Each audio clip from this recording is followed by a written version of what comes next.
Varicose veins కి సరైన చికిత్స కోసం సంప్రదించండి ఎవిస్ హాస్పిటల్. నమస్తే రమగారు. నమస్తే చే రమగారు, మనము పాత సినిమా కథల్ని చెప్పుకుంటూ ఉన్నాం కదా, గుణసుందరి కథ చెప్పుకున్నాం. మరి అలాంటిది ఏదన్నా ఇంకొకటి అందరికీ తెలిసి ఉండాలి, కొంతమంది తెలియకుండా, అంటే మళ్ళీ చూడాలి అనే ఒక ఉత్సాహం వచ్చేలాంటిది. పాత సినిమాని మళ్ళీ వెతుక్కుని చూడాలి. ఎస్, అసలు చూడని వాళ్ళు అదేమిటో చూడాలనుకోవాలి. జగదేక వీరుని కథ చెప్తాం. ఓకే. మామూలుగా మనకి సోషల్ కథలు అంటే మామూలు సాంఘికమైన కథలు, సంసారాలు, ఇళ్ళు వాకిళ్ళు, మేనమావులు, మేనత్తలు, ఆస్తులు, పోవటాలు, వచ్చేటాలు, ఇంటి గుట్లు, ఇలాంటి కథలు బోల్డ్ ఉన్నాయి సినిమాలు. జానపద కథలు కొంచెం తక్కువ. పౌరాణిక సినిమాలు చాలా ఉన్నాయి. ఒకే మహాభారతం మీదే కొన్ని డజన్ల కొద్దీ సినిమాలు ఉన్నాయి. మహాభారత గాథల మీద, రామాయణం కథలు కూడా చాలా ఉన్నాయి. కాకపోతే ఇవి ఉంటాయి కదా జానపద గాథలు, ఇవి చాలా ఆసక్తికరంగా ఉంటాయి. ఇప్పుడు అదే కథని మళ్ళీ ఇప్పుడు కొత్తగా ఇంకో కొత్త హీరో హీరోయిన్లను పెట్టేసి దీని ట్రీట్మెంట్ కొత్తగా ఉంటుంది. ఇది కూడా ఇంట్రెస్టింగ్గానే ఉంటుంది, బాగుంటుంది. Jagadeka Veeruni Katha musical hit. Okay. NT Rama Rao garu మహాద్భుతంగా కనపడే సినిమా. మామూలుగా నేను ఎన్టీ రామారావు ఫ్యాన్ కదా, నీకు తెలిసింది. అవునవును. ఈయన రామారావు గారు 70s తర్వాత నేను చెప్పలేను, 80sలో రంగుల సినిమాలు వచ్చాక చెప్పను. అప్పటికి ఆయన బాగున్నారని నేను చెప్పలేను. కానీ జానపద సినిమాలలో కానీ పౌరాణిక సినిమాలలో కానీ రామారావు గారు లాంటి అద్వితీయమైన సౌందర్యవంతుడైన కథానాయకుడు లేడు అసలు తెలుగులో. మహాద్భుతమైన దైవిక సౌందర్యం, ఆయన ముఖమే చాలా బాగుంటుంది. భాష చాలా అద్భుతమైన భాష, మంచి పర్సనాలిటీ, ఆజానుబాహువైన మనిషి అవ్వటం, ఆయన కళ్ళు, ఆయన మొహము, నవ్వు చెప్పడానికి వెళ్ళేది అందం చాలా అద్భుతంగా ఉంటుంది. ఈ జగదేక వీరుని కథలో మనం సూపర్ హిట్ శివశంకరి పాట జగదేక వీరుని కథలో. ఓకే. ఇప్పుడు నీకు గుర్తొచ్చింది. ఇదే కాకుండా జరకాల ఆటలలో పాట, ఓ సఖి ఓహో మదీయ ప్రేయసి, అది కూడా అందులోదే. బోలెడన్ని పాటలు ఉన్నాయి. అన్ని పాటలు అంటే జలకాల ఆటల్లో. అవును, జానగారు అది వచ్చేస్తుంది. హీరోయిన్స్ ఎవరు గారు? Heroines B Saroja Devi main heroine.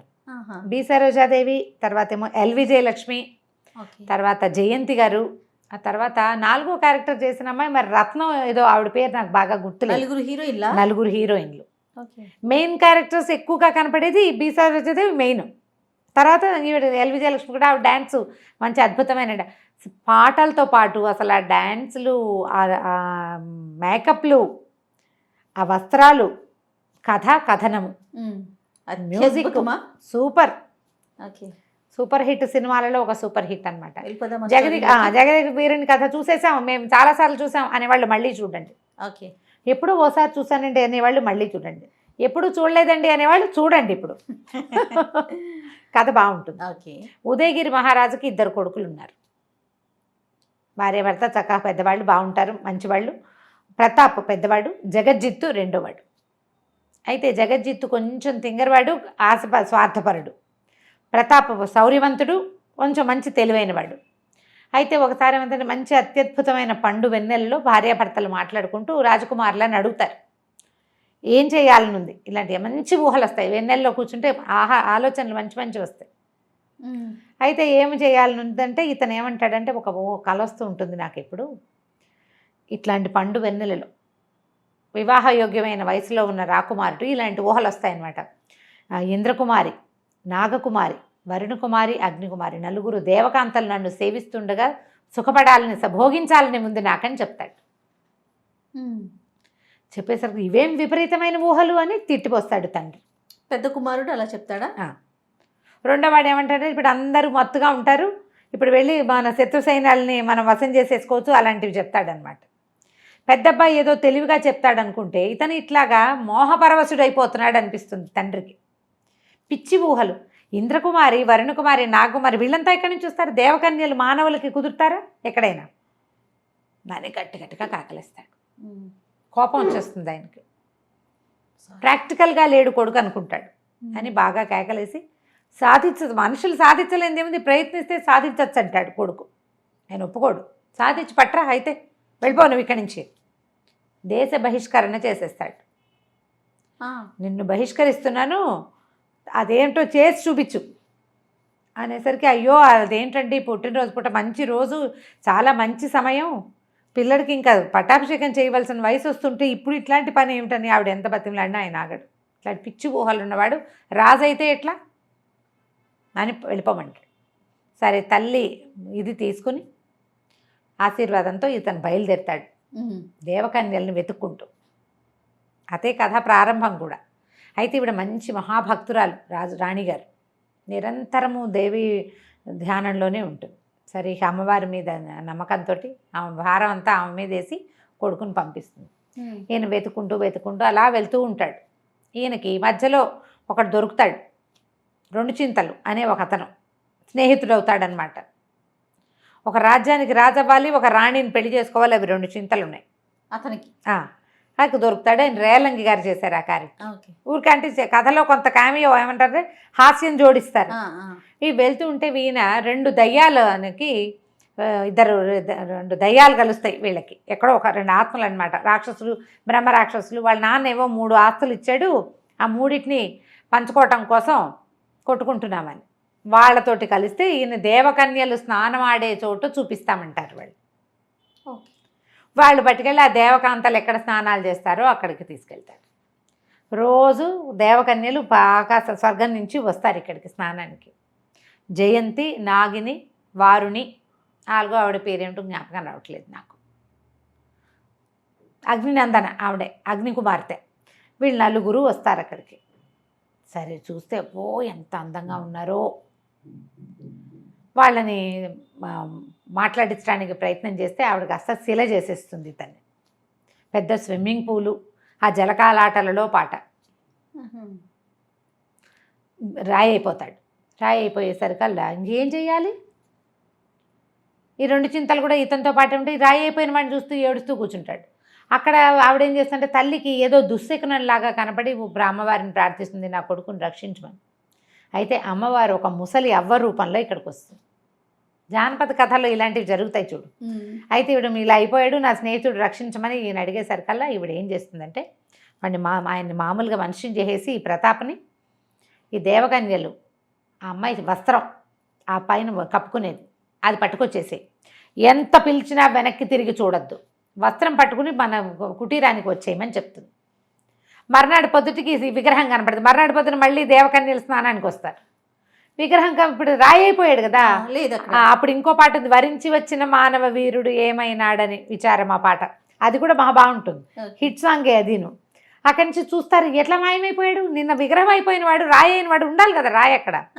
వీళ్ళు ఆశ్చర్యపోతారు. ఇతను ఏం చేస్తాడంటే ఈ బట్టలన్నీ విప్పి వీళ్ళు పెట్టుకుని ఒక స్విమ్మింగ్ డ్రెస్ వేసుకుని దిగుతారు. ఆ బట్టలు వేయించి ఈ జయంతి యొక్క చీరని అపహరిస్తాడు. ఆ చీర పుచ్చుకుని పరిగెడతాడు. వెనకాల ఈవిడ పంచకట్టేస్తుంది, పరిగెత్తుకుంటూ వస్తుంది. వస్తే ఈవిడ ఏం చేస్తుందంటే ఈ వస్త్రం పుచ్చుకుని ఇతను అమ్మవారి దగ్గరికి వచ్చేసాడు. వృద్ధురాల రూపంలో ఉంది కదా, ఆవిడ ఏం చేస్తుంటే దాన్ని చిన్నగా చేసి ఇతని శరీరంలో తొడలో భద్రపరిచేస్తుంది. యుద్ధానికి మాత్రం వెళ్ళకూడదు ఇది పట్టుకుని. నువ్వు బాగా నమ్మకమైన వాళ్ళకి ఈ వస్త్రాన్ని అప్పచెప్పు. వస్త్రం చేజెక్కిందా ఇక జయంతి నీతో ఉండదు, ఇప్పుడు ఇక నీ వశం అయిపోతుంది తప్పకుండా అని చెప్పి ఈ రామారావు గారిని ప్రతాప్ని చిన్నపిల్లాడిగా చేసి ఉయ్యాల్లో వేసేస్తుంది.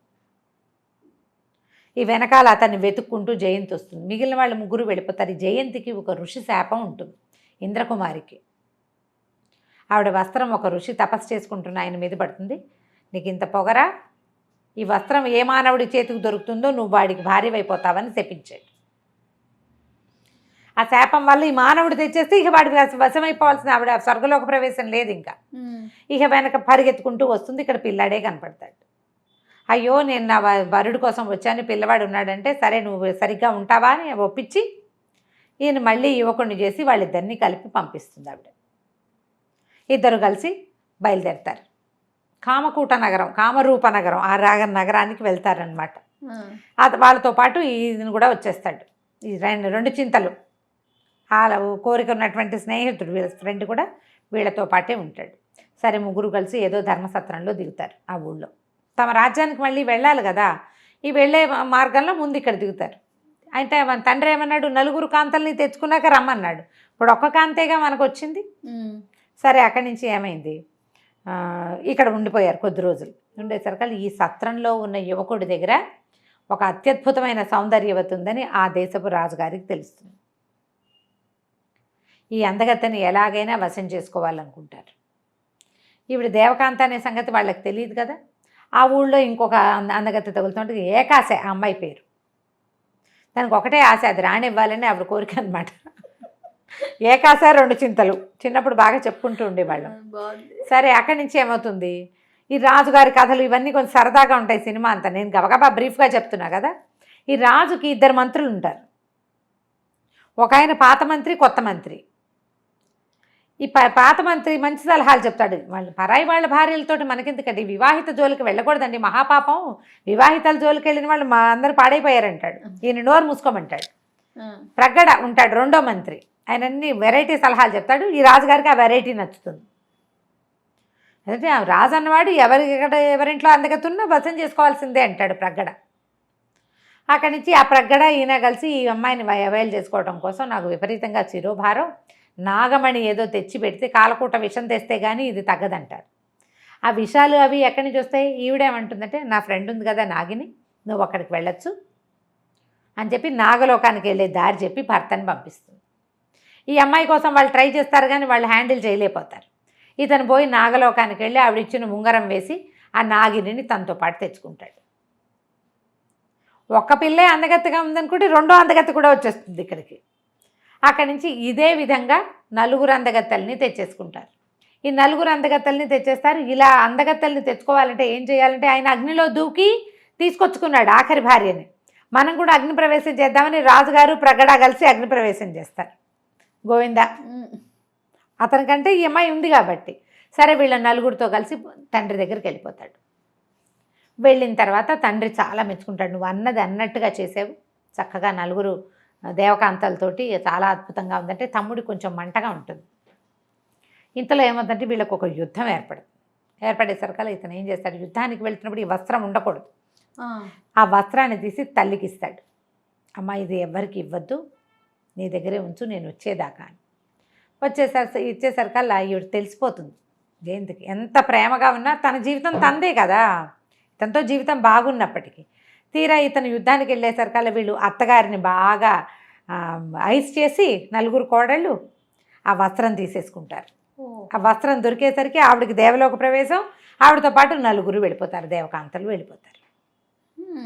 వెళ్ళిపోయేసరికల్లా ఈయనకి ఏమవుతుంది, ఇక్కడ యుద్ధానికి వస్తారు కదా తమ్ముడు, అన్నయ్య హ్యాపీగా ఉన్నాడు, రాజు అయిపోయాడు, మరి 4 భార్యలు ఉన్నారు అనేసి అతను ఏం చేస్తాడంటే అన్నయ్యని మోసం చేసేస్తాడు రాజ్యం కోసం. ఈయన కట్టు బట్టలతోటి మిగులుతాడు.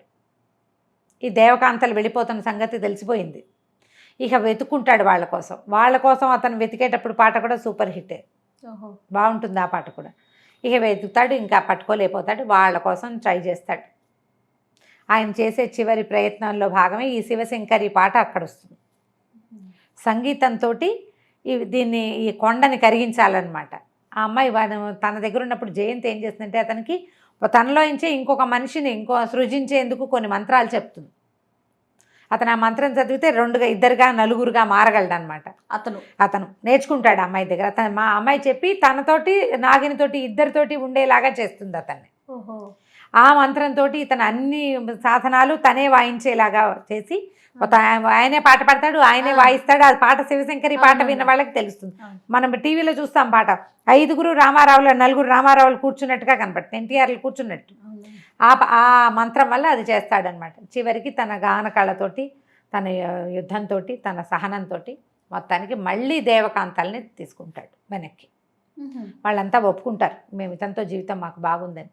సరే ఒప్పుకొని, దేవతలకి అల్లుడు ఎలా అవుతాడు మానవుడు, కానీ ఇలా అపూర్వమైన లక్షణాలు ఉన్నవాడు ఎవరికైనా అల్లుడు అవ్వవలసిందేనంటారు.